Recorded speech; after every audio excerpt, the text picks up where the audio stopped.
Assalomu alaykum qadrli tomoshabinlar. E'tiboringiz markazida o'zim sinab ko'raman sahifasi va bugun men o'z kasbimni o'zgartiraman. Ya'ni men bugun jurnalist sifatida emas, balki sartarosh sifatida ko'rishingiz mumkin bo'ladi.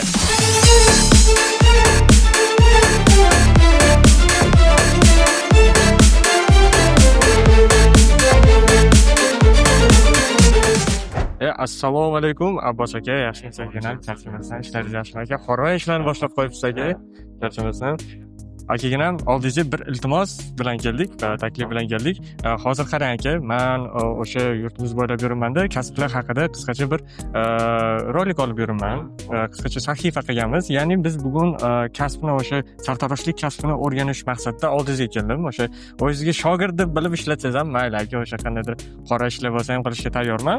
Faqat shu kasbni o'rgatib, shu kasb haqida gapirib bersangiz zo'r bo'lardi aka. Avvalambor qiziqish kerak bu kasbga o'rganish uchun. Dabdurustdan kelib o'rganib ketadigan kasb emas. Ozgina issiq sovug'i bor, buni ham ozgina o'rganadigan joylari bor. Avvalambor qiziqsa tez o'rganib ketadi. Demak, bu kasbda hozir birdan kelib, misol uchun men sartarosh bo'laman deb, qaychilarni olib, mashinkalarni olib o'sha ishlab keta olmayman, to'g'rimi? Bu ham boshqa kasblar kabi o'sha sabr talab qiladi, vaqt talab qiladi va o'rganish kerak bo'ladi.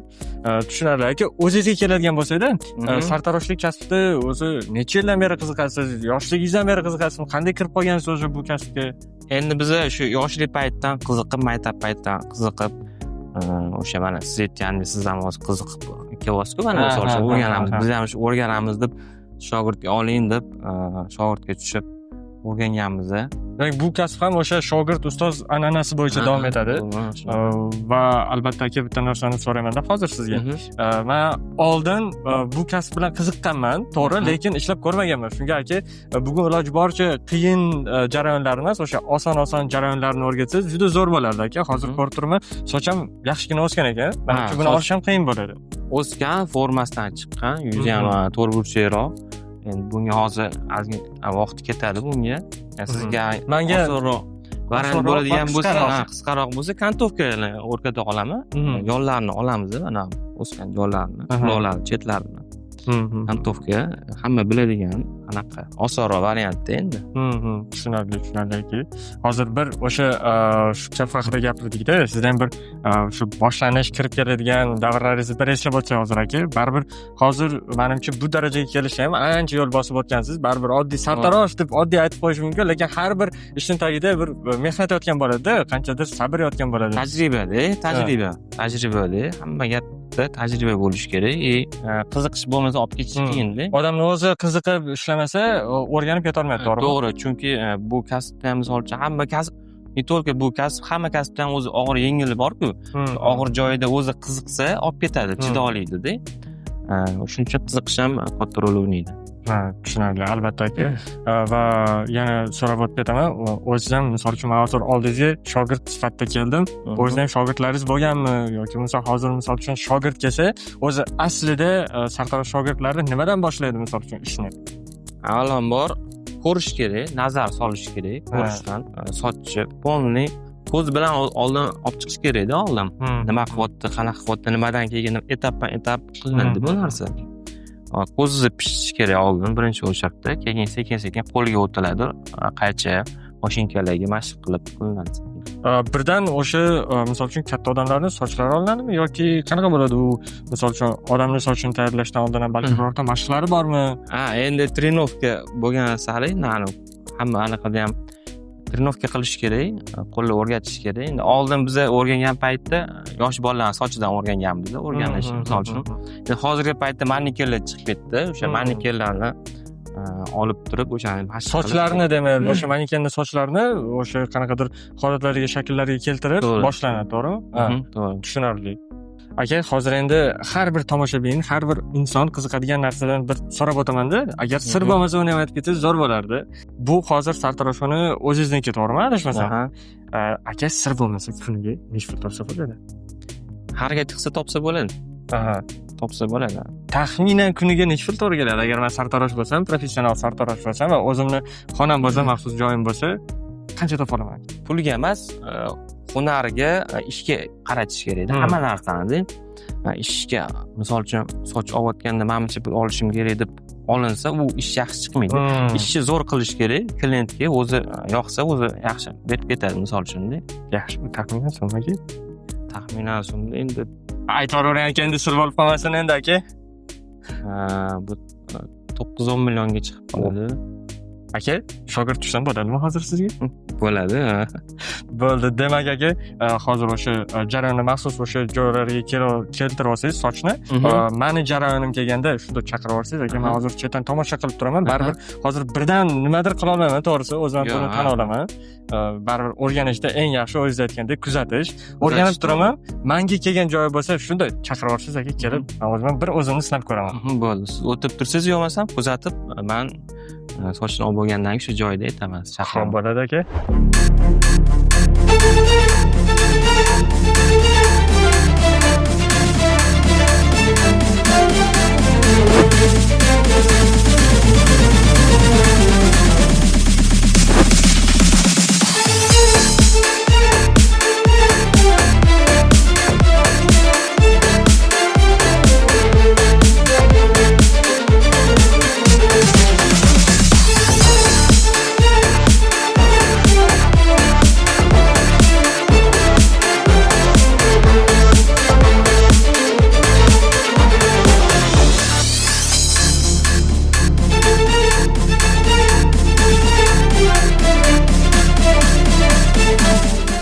Abbos aka, har bir kasbning o'zining qiyinchiligi bo'ladi.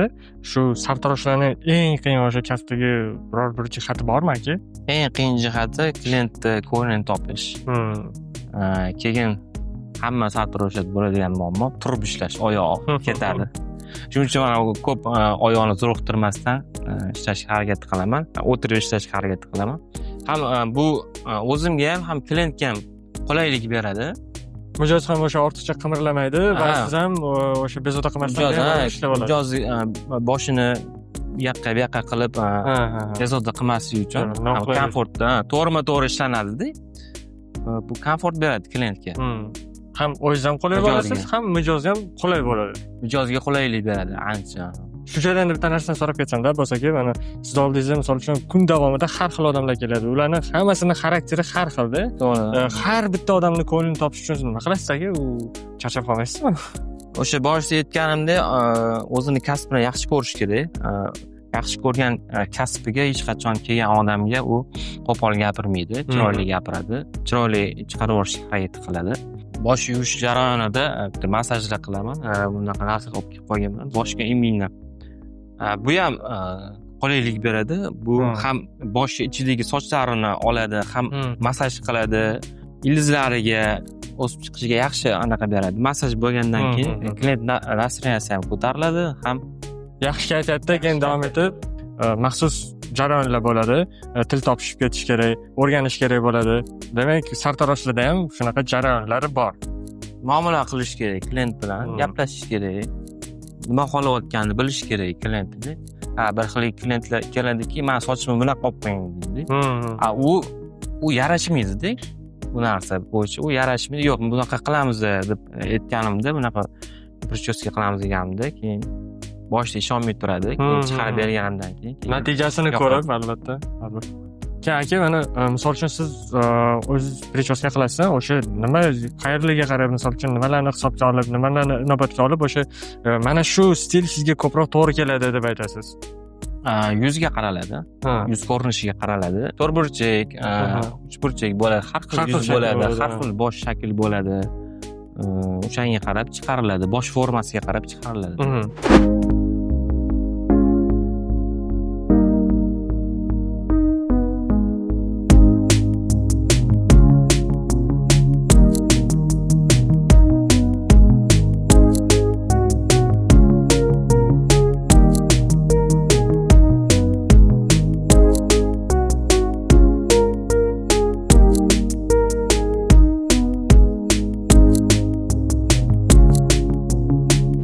Oxiri mana Kantovkaga ham keldik.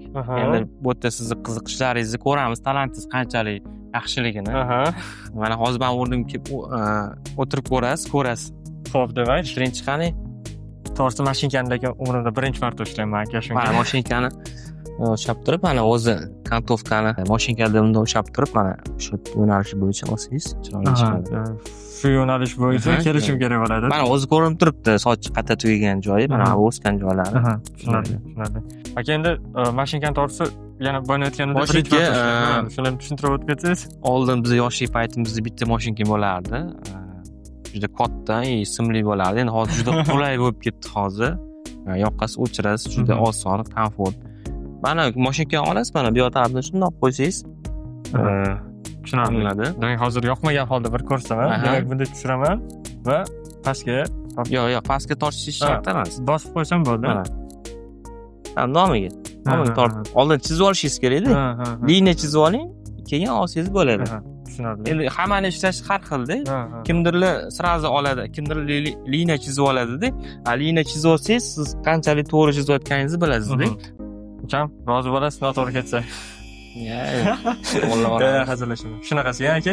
Teparoqdan. Teparoqdan tushiraman. Boshing bitta bo'ladi. Tushiring pastga. Kirib ketasiz. Bo'ldi. Pastgacha tushib oling. Pastgacha. Tushiring. Bularni.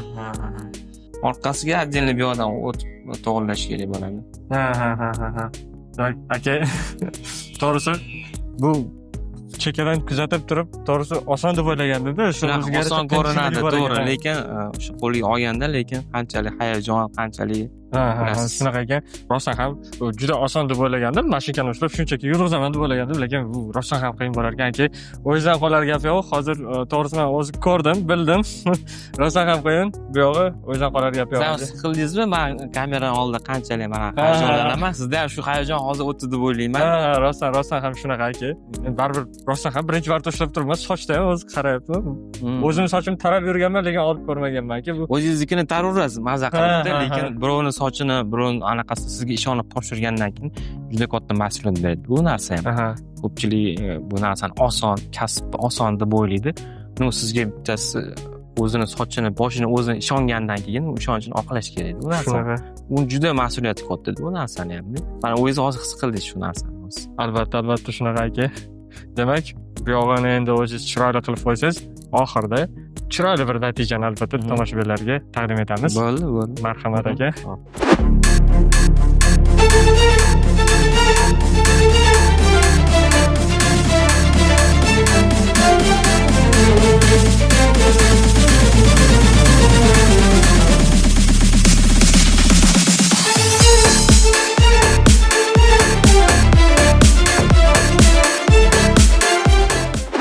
Sochimiz tayyor bo'ldi, Javohir. Ishlanmagan mijoz bilan ishladik. Demak, soch ham bitta o'sha olinish bilan tugab qolmaydi. Vaqt ketadi undan. Albatta. O'sha asta-astalik bilan o'sha o'zingiz xohlagan sirga keltira olasiz. Formasiga solish kerak-da, sochni ham. Formasiga endi soldik, qo'ldan kelgancha harakat qildim. Endi buni ham hozir endi ukladka qilish kerak edi. Endi ukladkani olib tashlab qildim hozir. Endi vaqt ancha u ketganligi uchun tezroq qilib baryapmiz. Lekin natijasi aka birdan bilingan. O'sha misol uchun boshda olingan soch bilan solishtirganda bu soch ham chiroyli turibdi, ham juda bir o'sha ko'zga tashlangan. Rostdan ham mahoratingizga qoyil aka. Endi bu hozir formasida turibdi-da endi. Formadan keyin sal yana 2 haftadan keyin kelsalar yana chiroyli qilib formaga solib o'sish anaqasini nazorat qilib borish kerak. O'shanda chiroyli o'sadi ham. Demak, nafaqat sochni olishni, balki o'sishni ham nazorat qilish kerak bo'ladi. Tushunarli aka. O'sishda ham katta ahamiyat berish kerak. Qanaqa o'sadi. Demak, Abbos aka, sizga kattakon rahmat aytib qolaman. Yo'q demasdan o'sha oldingizga olib, qisqa vaqt bo'lsa ham men siz shogirdingiz bo'lganda juda xursandman albatta. Buning uchun kattakon rahmat aytib qolaman aka. Demak, guvohi bo'lganingizdek, barcha kasblarning o'ziga yarasha qiyinchiliklari bo'lgani sari sartaroshlikning ham o'ziga yarasha qiyinchiliklari bor ekan. Biz buni astoydil yoritishga harakat qildik. Xo'sh, nima deysiz? Ushbu kasb sizga to'g'ri keladimi yoki yo'qmi? Va albatta izohlarda yozib qoldiring. Ushbu sahifaning keyingi sonida o'zimda qaysi kasbni sinab ko'ray. O'zingizni ehtiyot qiling, ko'rganda ko'rishguncha.